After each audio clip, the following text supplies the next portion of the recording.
Life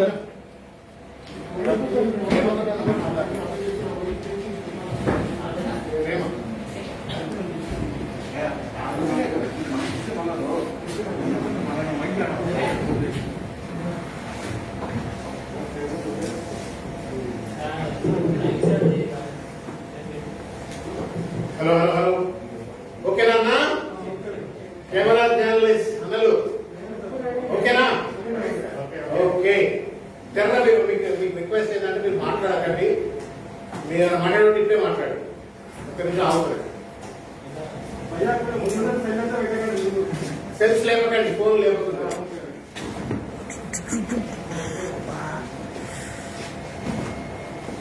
media మిత్రులకు అదేవిధంగా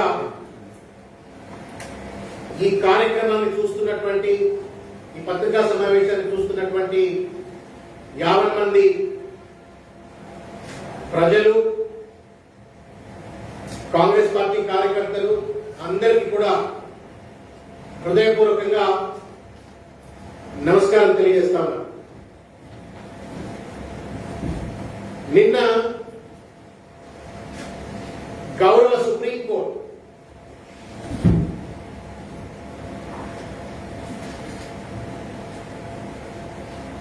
justice Ashok Bhushan MR Shah నేతృత్వంలో ఉన్నటువంటి సుప్రీంకోర్టు బెంచ్ గౌరవ్ కుమార్ బన్సల్ అనేటువంటి ఒక వ్యక్తి కేంద్ర ప్రభుత్వం మీద వేసినటువంటి ఒక కేసు.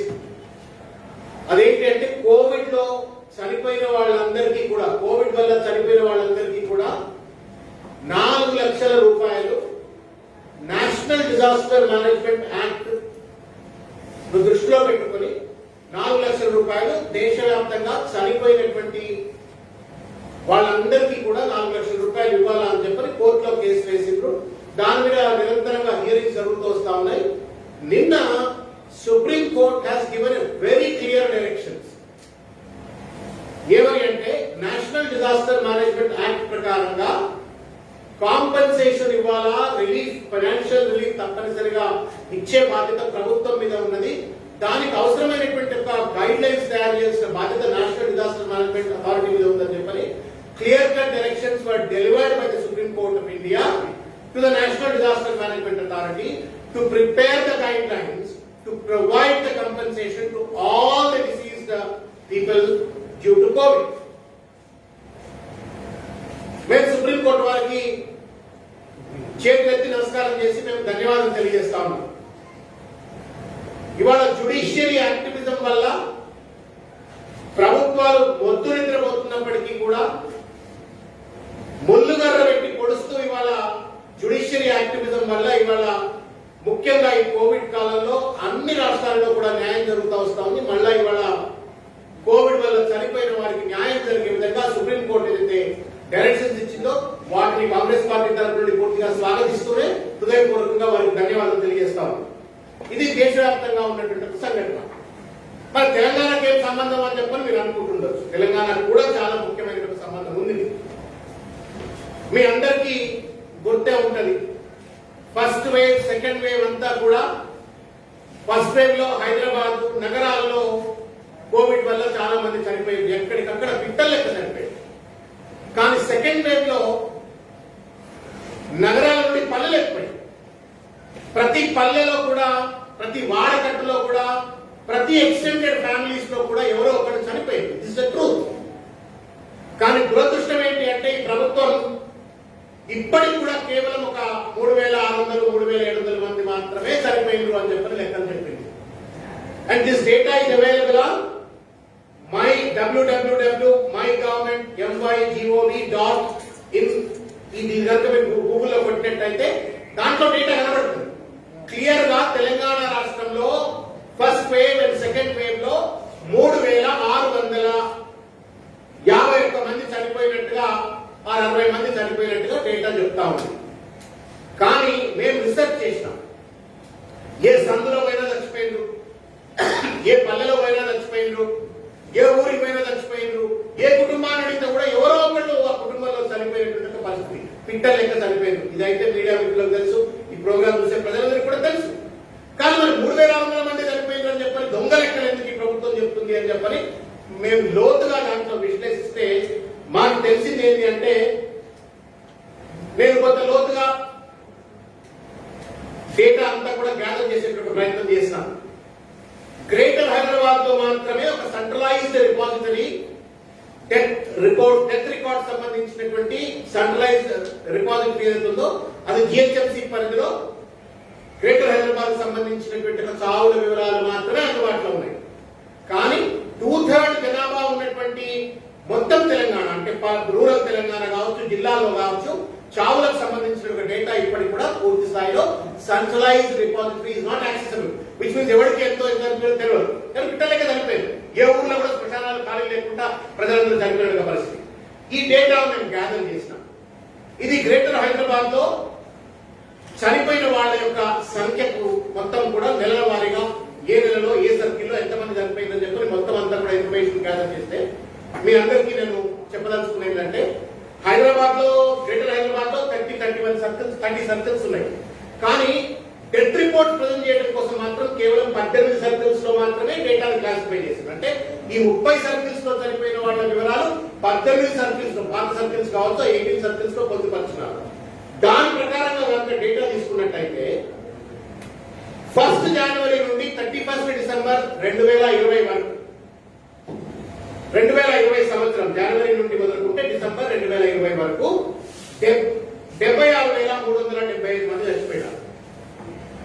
అదే మళ్ళా 1 జనవరి నుండి 30th జూన్ 2021 వరకు, నిన్నటి వరకు 30th జూన్ 2021 కనుక లెక్క తీసుకున్నట్టయితే 47,472. Please understand, last year the death number is 76,375. This year till 30th June, the number of people died under the limits of the Greater Hyderabad are 47,472. ఇది సంఖ్య. ఇది ఎవరు? హాస్పిటల్లో చనిపోయిన వాళ్ళ సంఖ్య కావచ్చు, లేకపోతే నాకు డెత్ సర్టిఫికేట్ కావాలా అని చెప్పి అప్లై చేసుకున్న వాళ్ళు కావచ్చు. There can be innumerable number of people who have not applied for the death certificate. The GHMC లో డెత్ సర్టిఫికేట్ అప్లై చేస్తే మాత్రమే ఈ సంఖ్య. అప్లై చేయకుండా ఇళ్లలో చచ్చిపోయింది, ఆక్సిజన్ లేకుండా ఇళ్లలో చచ్చిపోయిండ్రు, రెమ్డెసివిర్ ఇంజెక్షన్ ఇళ్లలో చచ్చిపోయిండ్రు, రకరకాల రీతిలో కోవిడ్ వల్ల ఇళ్లలో చనిపోయిన వాళ్ళు ఉన్నారు. వాళ్ళ సంఖ్య ఇంట్లో వచ్చిందో రాదో నాకు తెలియదు. రెండవది, డెత్ సర్టిఫికేట్ అప్లై చేసుకోకపోతే కూడా దీంట్లో వస్తుందని చెప్పి అనుకోవడానికి వీలేదు. Only based on the hospitals ఇచ్చినటువంటి డేటా కావచ్చు, డెత్ సర్టిఫికేట్స్ ఇచ్చిన డేటా ప్రకారంగా పోయిన సంవత్సరం 76,375 మంది, ఈ 6 నెలల్లో 47,472. ఇది కరెక్ట్, ఈ లెక్క అయితే వరకు. ఇకపోతే నేను కొంచెం వెనక్కి వెళ్ళి చూసేట్టుగా ప్రయత్నం చేసినాం. మరి గత సంవత్సరం అంటే 2019లో ఎంతమంది చనిపోయారు? 12 నెలల కాలంలో చూస్తే 64,166 మంది చచ్చిపోయారు. 2018లో 12 నెలల కాలంలో ఎంతమంది చచ్చిపోయారు అంటే 53,033 మంది. తర్వాత 2017లో ఎంతమంది చచ్చిపోయారు హైదరాబాద్లో అంటే 50,714. ప్లీజ్ అండర్స్టాండ్, 2017లో 50,714, 2018లో 53,033, 2019లో 64,166, 2020 ఏదైతే కోవిడ్ ఫస్ట్ వేవ్ వచ్చిందో దాంట్లో 76,377. సెకండ్ వేవ్ ఏదైతే విచ్చలవిడిగా ప్రజలు చంపిందో ఆ కాలంలో 47,472 కేవలం 6 నెలల పరిధిలోనే. which clearly amplifies that Covid వల్ల 2020లో 2021లో వేలాది మంది చనిపోయినారు. అయితే కొంచెం సెన్స్ ఉన్నటువంటి, రేషనాలిటీ ఉన్నటువంటి వాడు ఎవడైనా సరే ఈ మ్యాథమెటిక్స్ కనుక చూసినట్టయితే ఈ 3 సంవత్సరాలు యావరేజ్ చేయండి. 17, 18 తర్వాత 19, 3 సంవత్సరాల యావరేజ్ కనుక తీసుకున్నట్టయితే మొత్తం చావులన్నీ కూడా చూసి యావరేజ్ చేసినట్టయితే 55,791 మంది మాత్రం ఈ 3 సంవత్సరాల యావరేజ్. అంటే 3-year average death rate in Greater Hyderabad, the number of deaths in Greater Hyderabad is 55,791. Whereas 20లో వచ్చినప్పటికీ 76,000, 6 నెలల్లో 47,000 మంది మనం 2021 చూసినాం. అంటే ఈ 76,000 నుండి మీరు కనుక 55,000 తీసినట్టయితే అయితే దట్ ఇస్ కోవిడ్ డెత్ అని అనుకోవాల్సి వస్తుంది. వేరే ఏ కారణాలు లేవు చనిపోవడానికి. 40,000 మంది 6,000 మంది, ఇప్పుడు మీరు 47,000 మంది 6 నెలలు చచ్చిపోయారు కదా. కాబట్టి ఇవన్నీ కూడా దాదాపు 50,000 మంది, నేను ఉట్టి రమాల లెక్కలు చెప్తా ఉన్నాను, 50,000 మంది గ్రేటర్ హైదరాబాద్ పరిధిలోనే కోవిడ్ వల్ల చచ్చిపోయినారు. అది 1/3 పాపులేషన్ ఉన్నటువంటి హైదరాబాద్ లో. కానీ 2/3 పాపులేషన్ ఉన్నటువంటి తెలంగాణలో ఇంకొక 1,00,000 మంది చనిపోయి ఉంటారు కదా ఫస్ట్ అండ్ సెకండ్ వేవ్ కలుపుకొని. అంటే విచ్ మీన్స్ ఒక అసంప్షన్, ఒక ప్రిజంప్షన్, డేటా బేస్డ్ ప్రిజంప్షన్ ఏంటి అంటే దాదాపు 1,50,000 మంది తెలంగాణలో కోవిడ్ వల్ల చనిపోయారు. దొంగ లెక్కలు ఎందుకు చెప్తున్నారు రాబాయ్ మీరు? దాదాపు 1,50,000 మంది చనిపోయారు అని చెప్పని ఒక డేటా చెప్తా ఉంటే దొంగ లెక్కలు చెప్తూ మీరు ఇవాళ కేవలం 3,700 మంది, 3,651 మంది, 70 మంది చచ్చిపోయారు అని చెప్పని దొంగ లెక్కలు చెప్తా ఉన్నారు. చావులలో కూడా దొంగ లెక్కలు ఎందుకు చెప్తా ఉన్నారు? ఎంతమంది చనిపోయిందో చెప్పడం వల్ల 2 లాభాలు. బాగా జనం చచ్చిపోతున్నారు అంటే స్వీయ నియంత్రణ, వాళ్ళే స్వీయ నియంత్రణ చేసుకొని సెల్ఫ్ డిక్లేర్ లాక్డౌన్ చేసుకునేవాడు, మాస్కులు పెట్టుకునేవాడు, సోషల్ డిస్టెన్సింగ్ పాటించేవాడు. నీ పరిపాలనా సామర్థ్యాన్ని ఎక్కువ చేస్తూ పెట్టుకోవడం కోసం, మీ చేతగానితనాన్ని కప్పిపుచ్చుకోవడం కోసం చావుల లెక్క తప్పు చేయడం న్యాయమా కేసీఆర్ గారు అని చెప్పని వాళ్ళు మేము సూటిగా ప్రశ్నిస్తా ఉన్నాం. ఇకపోతే ఈ సుప్రీంకోర్టు తీర్పును మీడియా మిత్రులు దయచేసి కేర్ఫుల్ గా వినాలని చెప్పి నేను కోరుతా ఉన్నాను. సుప్రీంకోర్టు వాళ్ళు ఏం చెప్పింది? నేషనల్ డిజాస్టర్ మేనేజ్మెంట్ అథారిటీని మీరు గైడ్ లైన్స్ తయారు చేయండి, కంపెన్సేషన్, చనిపోయిన వాళ్లకు కంపెన్సేషన్ ఇవ్వడం కోసం గైడ్ లైన్స్ తయారు చేయండి అని చెప్పింది. మరి మీరు చూపెట్టినంత తెలంగాణ రాష్ట్రంలో కేవలం 3,700 మంది మాత్రమే చనిపోయిన అని చెప్పి చూపెట్టారు. 3,700 మంది మాత్రమే. కానీ లెక్కలు ఏం చెప్తా ఉన్నాయి? దాదాపు 1,00,000 మంది చనిపోయారు. ఈ 1,00,000 మందికి ఎవరు కంపెన్సేషన్ ఇవ్వాలని అడుగుతా ఉన్నారు. రేపు పొద్దున national disaster management authority guide lines తీసుకొచ్చి చనిపోయిన వాళ్ళందరికీ కూడా మీరు డబ్బులు ఇవ్వండి అంటే తెలంగాణ రాష్ట్రంలో official data indicates that there are only 3,700 people have died. అంటే మీరు 1,50,000 మంది చనిపోతే 3,700 మందికి మాత్రమే ఎన్డీఎంఏ కొత్త గైడ్ లైన్స్ ప్రకారంగా, సుప్రీంకోర్టు తీర్పుల ప్రకారంగా 3,700 మందికి మాత్రమే నువ్వు కంపెన్సేషన్ ఇస్తావు, మిగతా వాళ్ళ మందు కొడతారు కదా అని చెప్పని మేము అడుగుతాం. కాబట్టి మేము ప్రభుత్వానికి విజ్ఞప్తి ఏం చేస్తా ఉన్నామంటే, మీడియా మిత్రుల ద్వారా మేము ప్రభుత్వానికి విజ్ఞప్తి ఏం చేస్తా ఉన్నామంటే, దయచేసి పేషెంట్ కోరుకోండి, తప్పులు జరిగినాయి, తప్పులు ఒప్పుకున్నాం. కానీ వాళ్ళ సుప్రీంకోర్టు ఏదైతే తీర్పు ఇచ్చిందో, ఎన్డీఎంఏ ఏదైతే గైడ్ లైన్స్ తయారు చేయబోతా ఉందో 4 లక్షల, 6 లక్షల, 10 లక్షల ఎంతో కంపెన్సేషన్ వస్తుంది. ఆ కంపెన్సేషన్ చనిపోయిన వాళ్ళందరికీ అందాలంటే there is a need for reviewing the death reports. ఇవాళ తెలంగాణలో కోవిడ్ వల్ల చనిపోయినటువంటి వాళ్ళందరి డెత్ రిపోర్ట్స్ కూడా రివ్యూ చేసి చనిపోయిన వాళ్ళ అసలు సంఖ్యను బయట పెట్టాలా. చనిపోయిన వాళ్ళందరికీ కూడా కోవిడ్ వల్ల డబ్బున్నోడు పైసలు తీసుకోకపోతే పర్లేదు, కానీ చనిపోయిన వాళ్ళంతా కూడా మిడిల్ క్లాస్ వాళ్ళు, చాలా మంది అనాథలైనరు, భర్తలు కోల్పోయినరు, సోల్ ప్రెడేటర్స్ కోల్పోయినరు. వాళ్ళందరికీ న్యాయం జరగాలంటే తప్పనిసరిగా ఇవాళ వాళ్ళందరికీ న్యాయం జరగాలంటే ఇవాళ ఈ తెలంగాణ రాష్ట్ర ప్రభుత్వం చనిపోయిన వాళ్ళ సంఖ్యను, అసలు చనిపోయిన వాళ్ళు ఎంతమంది అని చెప్పి బయట తీసుకురావాలి. అయితే దీంట్లో ఇంకొకటి నేను మీడియా మిత్రులు చెప్పదలుచుకున్నాను. తెలంగాణ రాష్ట్ర ప్రభుత్వం మీద ఒక బాధ్యత ఉంది. ఐసీఎంఆర్ చాలా స్పష్టంగా చెప్పింది, కోవిడ్ పాండమిక్స్ టైంలో ఎవరు చనిపోయినప్పటికీ కూడా పాజిటివ్ వచ్చి కోమార్బిడ్ కండిషన్స్ ఉంటే కూడా, గుండెలో హోల్ ఉంది, బ్లాక్స్ ఉన్నాయి, కిడ్నీ ఖరాబ్ ఉంది, లివర్ ఖరాబ్ ఉంది, ఇంకేదో ఖరాబ్ ఉంది, పాజిటివ్ వచ్చి కోమార్బిడ్ కండిషన్స్ ఉంటే కూడా మీరు కోవిడ్ డెత్ గానే తీసుకోండి అని చెప్పని దాంట్లో రికార్డ్ చేయమని చాలా స్పష్టంగా చెప్పింది. Clear guide lines, ICMR guide lines. నేను మీకు చదివి ఇస్తాను మీడియా వాళ్ళకి అర్థం కావడానికి. Even if a Covid positive person dice without symptoms of disease, the death should be recorded as COVID-19 death under particular act of World Health Organization. Even if a COVID positive patient appears to die of respiratory failure, the underlying cause of death should be listed as COVID-19.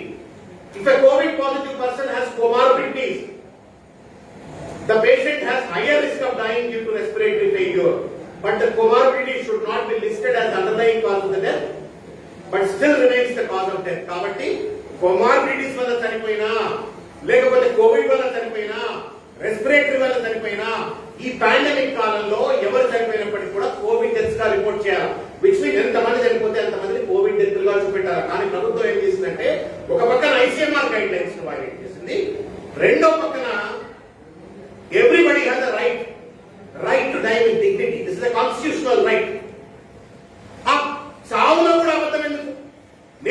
చనిపోతే నేను ఎందుకు చనిపోయినా అనేటువంటి ఒక నిజం పేరు మీద చావాలి, అబద్ధం మీద ఎందుకు చావాలా? The right to die with the dignity of the constitutional provision that is emanated from the Article 21 క్లియర్గా ఏం చెప్తుంది అంటే చనిపోతే వాడికి ఆ గౌరవం ఇవ్వాలా. ఇవాళ నా చావులో కూడా అబద్ధం చెప్తూ నా చావును కూడా ప్రజల యొక్క చావును కూడా అగౌరవపరుస్తా ఉన్నారు, అబద్ధం చేస్తా ఉన్నారు. అన్యాయం. ఒక పక్కన ఐసీఎంఆర్ గైడ్ లైన్స్ వైలేట్ చేస్తా ఉన్నారు, రెండోది కాన్స్టిట్యూషనల్ రైట్ ను వైలేట్ చేస్తూ నా చావును అగౌరవపరుస్తా ఉన్నారు, ఇవాళ ప్రజల చావును అగౌరవపరుస్తా ఉన్నారు. మూడవది ఇవాళ సుప్రీంకోర్టు తీర్పు వల్ల ప్రజలకు రానున్నటువంటి కంపెన్సేషన్ రాకుండా ఇవాళ వాళ్ళ నోట్లో మందు కొడతాం. రాష్ట్ర ప్రభుత్వం మీద నెత్తిన ఎవరు పెట్టుకొని అనుకున్నాము. అయ్యా మాకు అనేక మంది పిల్లలు, వేలాది మంది పిల్లలు అనాథలు అయిపోయినారు, భర్తలు కోల్పోయినారు, బ్రెడ్ చచ్చిపోయినారు, డబ్బులు ఇవ్వండి, కంపెన్సేషన్ ఇవ్వండి. కంపెన్సేషన్ ఇవ్వాల. ఇప్పటికి కూడా పక్కన ఆంధ్రప్రదేశ్ లో ఇచ్చింది, ఇక్కడ మాత్రం ఇవ్వాల, కొంతమంది ఇవ్వలేదు. ఇవాళ కేంద్ర ప్రభుత్వం ఇచ్చేటువంటి ఒక పరిణామక్రమం ఉంటే కూడా కేవలం 3,000-4,000 మందికి తప్ప మిగతా వాళ్ళకి ఇచ్చే పరిస్థితి లేదు. ఏం పాపం చేస్తున్నాం తెలంగాణ సమాజం? నువ్వు మందులు ఇవ్వవైంది, ఆక్సిజన్ ఇవ్వవైంది, రెవెన్యూ జనరేషన్ ఇవ్వైంది. చనిపోయిన వాళ్ళకి చనిపోయిన అని చెప్తే ఎవడో ఒకరు ఆదుకునేవాడు కదా. ఆ ఆదుకునేటువంటి కూడా ఆదుకోకుండా సాయిదవుడు లెక్క అడ్డుపడేటువంటి ప్రయత్నం కేసీఆర్ గారు చేస్తా ఉన్నారు. దీన్ని సరిదిద్దుకోవాలని చెప్తారు. వాస్తవానికి బాధ్యత కలిగినటువంటి ప్రభుత్వం అయినట్టయితే ఈ దొంగ లెక్కలు చెప్పిన వాళ్ళందరి పైన కూడా క్రిమినల్ కేసులు పెట్టాలి. అది శ్రీనివాసరావు కానీ, ఆయన పేరు జిఎస్ శ్రీనివాసరావు అనుకుంటాడు, director for family and health పేరు, ఆయన పేరు కానీ, లేకపోతే రమేష్ రెడ్డి పేరు కానీ, రిజ్వీ మీద కానీ, చీఫ్ సెక్రటరీ మీద కానీ, హాస్పిటల్ సూపరింటెండెంట్ పేరు మీద, అందరు హాస్పిటల్ సూపర్ దొంగలు. ఎవరైతే చచ్చిపోయిందో వాళ్ళ రికార్డ్ లో ఉంటారు తప్ప నువ్వు కోవిడ్ ఎంతని చెప్పని ఎందుకు మీరు రిపోర్ట్ చేయట్లేదు? దాంతో పాటు జిహెచ్ఎంసీ అధికారులు కూడా మీరు డేటా ఎంత చూసినట్టయితే there is no mention how a person has died. ICMR guidelines మీరు ఉల్లంఘిస్తా ఉన్నారు, ప్రజల నోట్లో మందు కొడతా ఉన్నారు. కాబట్టి మేము కాంగ్రెస్ పార్టీ పక్షాన ప్రభుత్వానికి మేము చేతులెత్తి నమస్కారం చేసి విజ్ఞప్తి చేస్తా ఉన్నాం. ఐసీఎంఆర్ గైడ్ లైన్స్ అమలు చేస్తూ రైట్ టు డై అనేది దాన్ని ప్రొటెక్ట్ చేస్తూ, కాన్స్టిట్యూషనల్ రైట్ ను ప్రొటెక్ట్ చేస్తూ కేంద్రం వాళ్ళని ఎక్కువబోయేటువంటి ఒక కంపెన్సేషన్ అందుకునేటువంటి రీతిలో ఎంతమంది చనిపోతే వాళ్ళందరి పేరు కూడా లిస్టులు బయట పెట్టండి. ముఖ్యమంత్రి గారు మానవత్వంతో దేశాలకు పోకుండా ఒక ఆడిట్ కాన్స్టిట్యూట్ చేయండి, ఒక యాక్టివ్ ఆడిట్. ఆ ఆడిట్ ఏంటి? ప్రతి హాస్పిటల్కి వెళ్ళాలా? ఒక ఎల్ఐ చచ్చిపోయాడు, ఆ ఎల్ఐ చచ్చిపోవడానికి కారణం ఏంటి? రెస్పిరేటరీ డిసీజ్ లో ఏ మందులు వాడారు, కోవిడ్ 2 మందులు, కోవిడ్. అట్లా మీరు మొత్తం రిపోర్ట్స్ అన్ని కూడా ఆడిట్ చేసి factual number of deaths because of the Covid ఇది బయట పెట్టి వాళ్ళకి న్యాయం చేసే చర్యలు చేపట్టాలని చెప్పి కోరుతాను. ఇంకొక ముఖ్యమైన మీడియా మిత్రులారా, 2 నిమిషాలు నన్ను భరించండి, వినండి అని చెప్పి కోరుతా ఉన్నాను. మీ అందరికీ తెలుసు రైతు బీమా పథకం ఉంది. రైతు బీమా పథకం చాలా స్పష్టంగా చెప్తా ఉంది. ఏం చెప్తా ఉంది? అది మన సొమ్మే కదా. రైతులు చనిపోతే ఏ కారణం చేతైనా రైతులు చనిపోతే, ఏ కారణం చేతైనా రైతులు చనిపోయినట్టయితే వాళ్ళకి 5 లక్షల రూపాయలు ఇవ్వాలని చెప్పని రైతు బీమా పథకం చెప్తా ఉంది. దానికి మనము మన ట్యాక్స్ పేయర్స్ అని ప్రభుత్వం ఎల్ఐసి కడతా ఉంది. వేలాది మంది రైతులు చనిపోయినారు కదా. ఇవాళ కోవిడ్ వల్ల రైతులు కూడా చనిపోయారు. కాబట్టి ఏ కారణం చేతైనా చనిపోతే కూడా 5 లక్షల రూపాయలు ఇవ్వాలని చెప్పిన రైతు బీమా పథకంలో ఉంది. కాబట్టి చనిపోయినటువంటి రైతులు ఎవరైతే రైతు బీమా పథకంలో నమోదు కాబట్టేటువంటి రైతులు ఉన్నారో వాళ్ళందరినీ కూడా గుర్తించి వాళ్ళందరికీ కూడా రైతు బీమా పథకాన్ని వర్తింపజేస్తూ 5 లక్షల రూపాయలు అందజేసే విధంగా చర్యలు చేపట్టాలా. రైతులు అప్లై చేసుకోవడం కోసం వాళ్ళలో చైతన్యం కలిగించే విధంగా ప్రభుత్వమే అన్ని జిల్లా కేంద్రాల్లో ఒక హెల్ప్ డెస్క్ ను పెట్టి కోవిడ్ వల్ల చనిపోయినటువంటి రైతులందరికీ కూడా న్యాయం కల్పించండి అని చెప్పని కోరుతా ఉన్నారు. రెండవది జన్ధన్ యోజన. మీ అందరికీ కూడా తెలుసు జన్ధన్ యోజన. జన్ధన్ యోజన అకౌంట్లు, లక్షలాది అకౌంట్లు రాష్ట్ర వ్యాప్తంగా, కేంద్ర దేశవ్యాప్తంగా చేసింది, మన రాష్ట్రంలో కూడా చేసింది.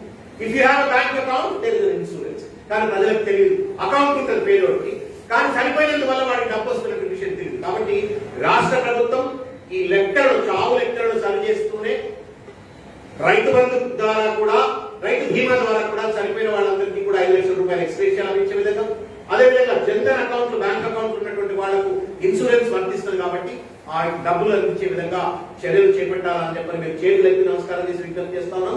మీ జేబులో నుంచి సొమ్మిచ్చేది ఏం లేదు. మీరు ఉట్టి దొంగ లెక్కలు 3,000-4,000 చూపెట్టినంత మాత్రం నీకేం కొమ్ములు రావు, కిరీటాలు రావు, నీకేం భుజకీర్తులు పెరగవు. కాబట్టి నీ చేసిన తప్పును ఒప్పుకొని, మీ చేసిన తప్పును ఒప్పుకొని ఆడిట్ చేసి, డెత్ రిపోర్ట్స్ ఆడిట్ చేసి చావు లెక్కలు సరిదిద్దండి. రైతు బీమా ద్వారా చనిపోయిన వాళ్ళందరూ, రైతులందరికీ కూడా మీరు డబ్బులు ఇప్పించే ప్రయత్నం చేయండి. జన్ధన్ ద్వారా ఇప్పించే ప్రయత్నం చేయండి. మేము ఇది ఒక పెద్ద ఎత్తున ఉద్యమంగా చేస్తాం. ప్రభుత్వం ఈ చావు లెక్కలు సరిదిద్ది ప్రజలందరినీ